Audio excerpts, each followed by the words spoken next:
नमस्कार। आप सभी का ranker circle rankers IAS channel पर स्वागत है। मैं हूं राजीव रंजन। दोस्तों, बिहार में बहार है, वैकेंसियों की भरमार है, बस आप ही लोगों का इंतजार है।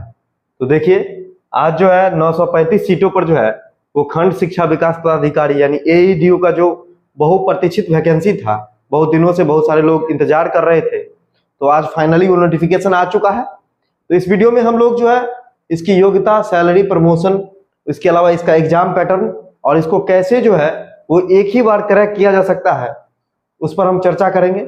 और बहुत ही इंटरेस्टिंग सिलेबस है इसका, और जो आपको मैं बता दूं कि हर तरह के लोग के लिए एक मौका हो सकता है, और बहुत ही अच्छी पोस्ट है, और क्या क्या चीजें हैं, क्या क्या फैसिलिटी है, तो हम लोग वीडियो में बात करेंगे। तो आइए सबसे पहले जो है वीडियो की हम लोग स्टार्टिंग कर लेते हैं।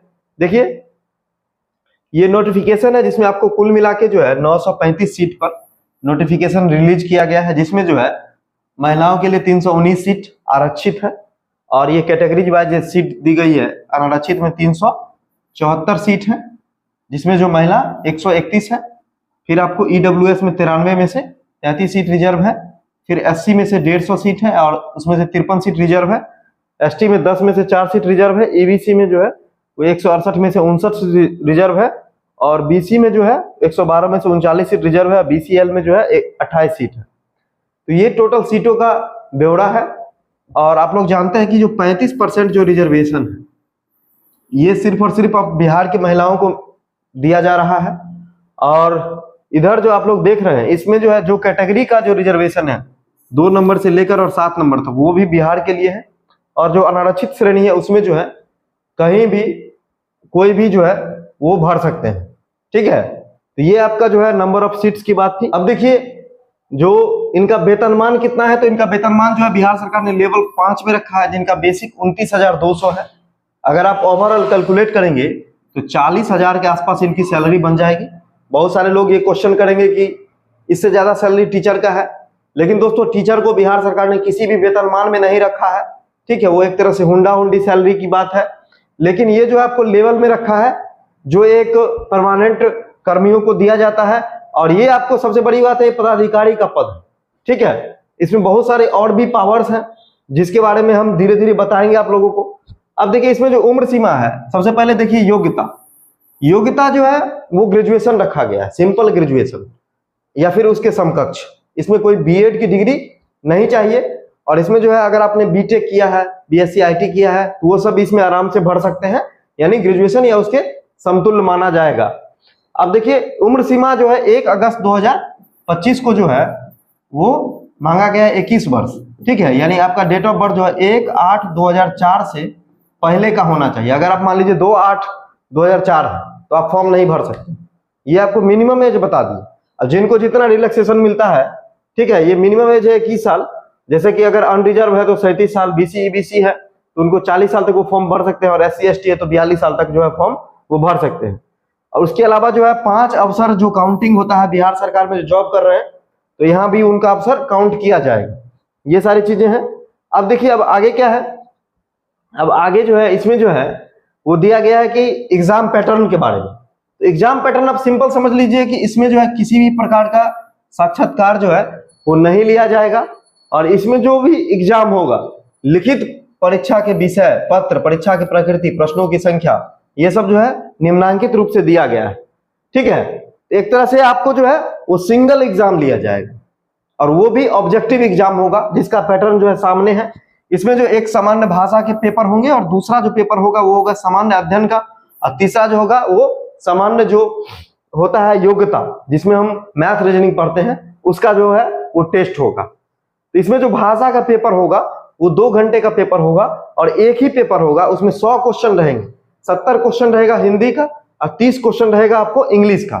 ठीक है, यानी टोटल जो है आपको 100 जो है क्वेश्चन रहेगा, 100 नंबर का, 2 घंटा आपको टाइम दिया जाएगा। इसको बस क्वालिफाई करना है, यानी मिनिमम आपको 30% जो है नंबर लाना है। अगर आप भाषा के पेपर में फेल हो जाइएगा तो फिर आपका जो है वो अन्य पेपर कैलकुलेट नहीं होगा, उसका जो है मार्किंग नहीं किया जाएगा। ये बस पास करना जरूरी है। आपका मेरिट बनेगा पेपर 2 और पेपर 3 के आधार पर। पेपर 2 में आपको जीएस पूछा जाएगा, जीके जीएस, 100 नंबर का ये भी रहेगा, 2 घंटा का पेपर रहेगा इसमें भी। और दूसरा जो है वो जनरल एप्टीट्यूड जिसमें मैथ रीजनिंग का पेपर रहेगा, 100 क्वेश्चन रहेगा, 2 घंटा, 100 नंबर का ये भी रहेगा। मतलब इसके आधार पर आपको 200 नंबर के आधार पर आपका क्या किया जाएगा, मेरिट डिसाइड किया जाएगा। इसमें निगेटिव मार्किंग है, इसमें जो है 1/3 निगेटिव, मतलब एक सही उत्तर के लिए 1 नंबर मिलेगा, और गलत कीजिएगा तो 1/3 माइनस हो जाएगा। तो ये चीजें हैं इसमें। अब देखिए, अब आगे देखिए आगे क्या क्या है। तो आगे इसमें जो है वो अब सिलेबस के बारे में दिया गया है। तो इन शॉर्ट अभी हम सिलेबस बता देते हैं, बाकी इसका detail syllabus analysis topic wise जो है हम लोग बाद में करेंगे। पहले आप लोग देख लीजिए कि इन शॉर्ट में सामान्य भाषा जिसमें हिंदी और अंग्रेजी के प्रश्न होंगे, जिसमें अब अभ्यर्थियों द्वारा जो जनरल जो प्रैक्टिकल जो लैंग्वेज होती है उसकी जांच की जाएगी। उसके बाद सामान्य अध्ययन में सामान्य विज्ञान यानी साइंस से क्वेश्चन रहेगा, राष्ट्रीय और अंतर्राष्ट्रीय महत्व की समसामयिक घटनाएं मतलब करंट अफेयर्स। इसके अलावा भारत का इतिहास, बिहार का इतिहास की प्रमुख विशेषता, ठीक है, सामान्य भूगोल, बिहार के प्रमुख भौगोलिक प्रभाग तथा यहाँ के महत्वपूर्ण नदियां, भारत की अर्थव्यवस्था तथा आर्थिक व्यवस्था, आजादी के पश्चात बिहार की अर्थव्यवस्था में प्रमुख परिवर्तन, भारत का राष्ट्रीय आंदोलन और इसमें बिहार के योगदान को जांचने वाले प्रश्न होंगे। मतलब हर जगह आपको बिहार पूछा जाएगा। बहुत इंटरेस्टिंग सिलेबस है। बहुत लोग इसको जो है ना वो हल्के में लेंगे, लेकिन मैं आपको बता देता हूं कि इसके कहने का मतलब क्या है कि जीके जो होगा सो होगा, साइंस जो होगा सो होगा, हिस्ट्री, ज्योग्राफी, पॉलिटी, इकोनॉमी जो होगा सो होगा, लेकिन उसमें आपको बिहार का वेटेज अच्छा खासा देखने को मिल सकता है। मतलब हर पोर्शन से बिहार का क्वेश्चन आने वाला है, इसलिए बिहार को आप इग्नोर नहीं कर सकते। इसलिए आपको ये जो डिटेल जो लिखा गया एक एक पॉइंट उस पर फोकस करना ही पड़ेगा। अब देखिए जो सामान्य योग्यता है, इसमें जो है संख्या पद्धति, नंबर सिस्टम से संबंधित प्रश्न, पूर्ण संख्याओं का अभिकलन, दशमलव, भिन्न, उसके बाद जो है आपको मूलभूत mathematical operation, percentage, ratio and proportion, average, उसके बाद जो है लाभ हानि, उसके बाद आपको रीजनिंग का चैप्टर है सदृश, समानता, भिन्नता, स्थान कल्पना, स्थान अभिविन्यास, समस्या समाधान, विश्लेषण, दृश्य स्मृति, विभेद, अवलोकन, संबंध, गणितीय तर्क, शाब्दिक, चित्रात्मक वर्गीकरण यानी कि गैर शाब्दिक श्रृंखला, कूट लेखन एवं कूट व्याख्या। मतलब रीजनिंग में आपको कोडिंग डिकोडिंग दोनों प्रकार का प्रश्न रहेगा और पूरा का पूरा अर्थमेटिक आपसे पूछा जाएगा। ठीक है, तो ये इसका जो है ओवरऑल जो है वो निष्कर्ष यही है कि मैथ में आपको अर्थमेटिक और रीजनिंग में जो है वो आपको पूछा जाएगा क्या, वर्बल और नॉन वर्बल दोनों। उसके बाद देखिए कि लिखित परीक्षा के उपरांत दस्तावेज जो है वो मतलब डीवी होगा, जिसमें अभ्यर्थियों को ऑनलाइन आवेदन में जो आप डॉक्यूमेंट दीजिएगा उस डॉक्यूमेंट से मिलाया जाएगा। अगर आप नहीं मिलवा पाते हैं तो आपको बाहर कर दिया जाएगा। मेधा सूची द्वारा लिखित जो परीक्षा में जो नंबर होगा उसके आधार पर जारी किया जाएगा। अगर मान लेते हैं कि किसी का अंक अगर बराबर है तो उम्र के आधार पर जो है जिसका ज्यादा उम्र है उसको वरीयता दी जाएगी। अगर वो भी मान लीजिए कि बराबर हो जाता है तो उस केस में आपको अल्फाबेटिकली जो है वो डिसाइड किया जाएगा। और इसमें जो आप पुनर्मूल्यांकन मतलब दोबारा जो है दावा आपत्ति करते हुए पेपर की जांच नहीं करवा सकते, ये भी लाइन इसमें लिखा हुआ है। और भी बहुत सारी चीजें हैं। देखिए इसमें रिजर्वेशन संबंधी जो बहुत सारे लोगों को कंफ्यूजन है तो आप लोग डिटेल पढ़ लीजिएगा। रिजर्वेशन जो आप लोग जानते हैं कि बिहार की महिलाओं को मान्य है। ईडब्ल्यूएस कैटेगरी में अगर आप हैं, ठीक है, ईडब्ल्यूएस कैटेगरी में तो आपको 1 साल का ईडब्ल्यूएस चाहिए। अगर आपको एनसीएल कैटेगरी में है तो भी लेटेस्ट 1 साल का चाहिए। और किसके नाम से क्या चीज बनेगी उस पर हम एक सेपरेट वीडियो लाएंगे बहुत ही जल्द, क्योंकि सीजीएल 4 के बच्चे भी डिमांड कर रहे हैं और आप लोग के लिए भी ये कंफ्यूजन है। ये थोड़ा वीडियो लंबा हो जाएगा, हम एक सेपरेट वीडियो में आपको जो है वो सारे डॉक्यूमेंट से जुड़ा हुआ, चूंकि मैं भी बीपीएससी का कई बार डीबी करवाया हूँ, बिहार एसएससी का भी करवाया हूँ, तो सारे चीजों को हम कंपाइल करके एक वीडियो में बता देंगे। ठीक है, अब देखिए जो आपका रिजर्वेशन रोस्टर है बस वही पॉइंट्स को यहाँ पर डिस्क्राइब किया गया है। अब देखिए ऑनलाइन जब आप आवेदन भरिएगा उस समय क्या क्या चीजें जो है जरूरी होगी। इसमें आपको जो है इसमें कह रहा है कि जो डाटाबेस तैयार करना होगा और अगर उक्त सूचना से संबंधित किसी प्रकार का छूट विज्ञापन में अंकित नहीं है तो उसका दावा न तो मान्य होगा नहीं दे। मतलब जो विज्ञापन में लिखा गया है ना उसी के अनुरूप आपको सारा रिजर्वेशन सारा लाभ जो है वो दिया जाएगा। प्रमाण पत्र देखिए मैट्रिक का जो है वो प्रमाण पत्र चाहिए जिसमें जन्म तिथि आपका लिखा होना चाहिए। ठीक है, मैट्रिक का जो है आपको पास प्रमाण पत्र सर्टिफिकेट होना चाहिए। अगर मान लीजिए किसी के पास मार्कशीट है उसमें डेट ऑफ बर्थ लिखा है तो वो भी चल सकता है। उसके बाद स्नातक या समकक्ष का प्रमाण पत्र मतलब ग्रेजुएशन का जो है प्रमाण पत्र चाहिए। स्नातक या समकक्ष का अंक पत्र मतलब मार्कशीट भी चाहिए ग्रेजुएशन का। पिछड़ा वर्ग अति पिछड़ा वर्ग के लिए जो है आपको कृमि रहित मतलब एनसीएल सर्टिफिकेट चाहिए बीसी और ईबीसी कैटेगरी के लिए। उसके बाद एससी एसटी सर्टिफिकेट चाहिए। बिहार राज्य की महिलाओं के लिए निवास प्रमाण पत्र चाहिए। इसके अलावा ईडब्ल्यूएस सर्टिफिकेट चाहिए, ठीक है, जो 1 साल का जो है वैलिड होता है। तो ये सारी चीजें जो आपको जरूरी है। उसके अलावा अगर आप मान लीजिए कि फ्रीडम फाइटर है या दिव्यांग कैटेगरी से आते हैं या बिहार के सरकारी सेवक हैं या फिर कहीं भी जो है आप जॉब करते हैं तो उसका जो अनापत्ति प्रमाण पत्र चाहिए। उसके बाद 4 फोटो चाहिए। इसके अलावा जो है आपको फोटो युक्त पहचान पत्र चाहिए। तो ये सारे डॉक्यूमेंट जो है आपको प्रस्तुत करने हैं, ठीक है। और इसका जो तिथि है दोस्तों, वो फॉर्म भरने की लास्ट डेट जो है उस तिथि तक आपको निश्चित रूप से निर्गत हो जाना चाहिए। इस बात का भी आपको ध्यान रखना है कि जो लास्ट डेट रहेगा, जैसे इसमें जो है आप देख सकते हैं सारा पॉइंट जो है इसमें मेंशन कर दिया गया। देखिए लास्ट डेट कब है, तो 26/9। तो 26/9 तक जो है आपको वो सारा जो डॉक्यूमेंट है उसका इशू डेट आपके पास होना चाहिए, ठीक है। और फी जो है, तो एग्जामिनेशन फी आप लोग जानते हैं कि पहले जो है ज्यादा था, लेकिन अब जो है हर एग्जाम का फी 100 रुपया हो चुका है। तो 100 रुपया हो चुका है, इसलिए इसमें फॉर्म जो है वो बहुत ज्यादा गिरने वाला है। दूसरी चीज है कि जो लोग आधार को अगर पहचान पत्र के रूप में नहीं देंगे, उनको 200 रुपया अलग से देना पड़ेगा बायोमेट्रिक वेरिफिकेशन के लिए, ठीक है। तो इसका भी इसमें जिक्र किया गया है। और उसके बाद जो है जो भी चीज अगर आप भेजते हैं इस फॉर्म के भरते समय, ऑनलाइन में आप अप्लाई करते हैं, तो उसका हार्ड कॉपी ओरिजिनल कॉपी आपके पास होना चाहिए, नहीं तो बाद में दावा आपत्ति मान्य नहीं होगा। ऐसा जो है इसमें जिक्र किया गया है। अब देखिए बहुत सारे साथी ये पूछ रहे थे कि एईडीयू का जो है वो प्रमोशन क्या है और इसमें क्या क्या सुविधाएं मिलती है, पावर क्या है। तो मैं इन शॉर्ट बता देता हूं कि एईडीयू जो है वो पहले आप बनिएगा एईडीयू, फिर बनिएगा ईडीयू। एईडीयू जो है आपको लेवल 5 ग्रेड पे का मिलेगा, 2800 ग्रेड पे का पद है। और ईडीयू जो लेवल 6 यानी 4200 ग्रेड पे का पद है।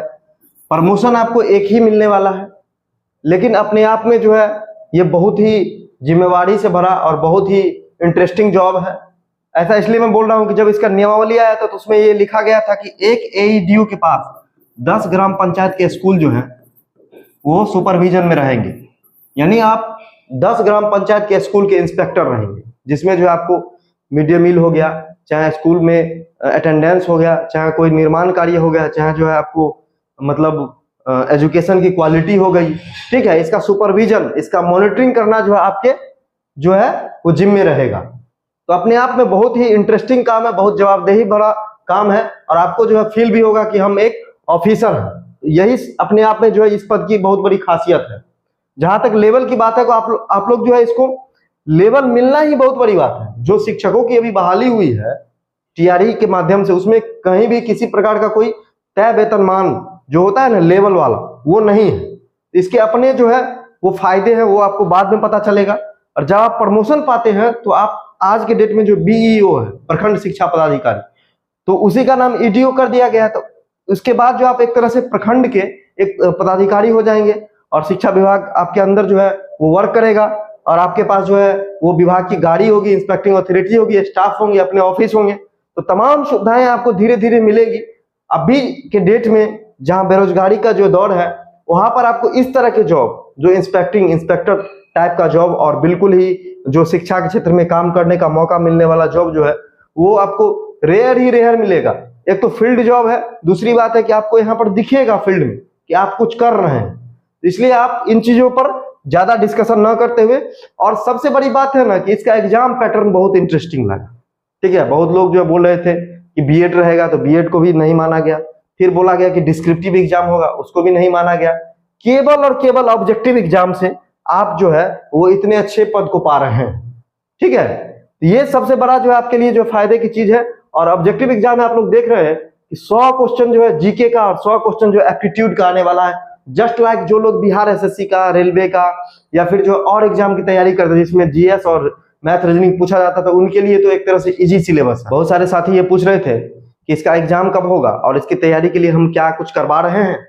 तो दोस्तों इसका एग्जाम जो है इलेक्शन के बाद संभावित है। इलेक्शन अक्टूबर नवंबर में है, मोस्टली नवंबर में है। तो आपका जो एग्जाम है वो उसके बाद, यानी कि मान के चलिए दिसंबर लास्ट या जनवरी स्टार्टिंग, आपके पास 2025 पूरा है। जनवरी में कभी भी एग्जाम हो सकता है, तो आप लोग रेडी रहिएगा, क्योंकि बीपीएससी एग्जाम लेने में देर नहीं करती है, ठीक है। तो आप लोग जो है वो नवंबर तक जो है अपना सिलेबस कंप्लीट कर लीजिए, दिसंबर में रिवीजन कीजिए और जनवरी में जो एग्जाम के लिए एकदम रेडी रहिए। जो भी समय आगे मिलेगा वो आपके फायदे के लिए रहेगा।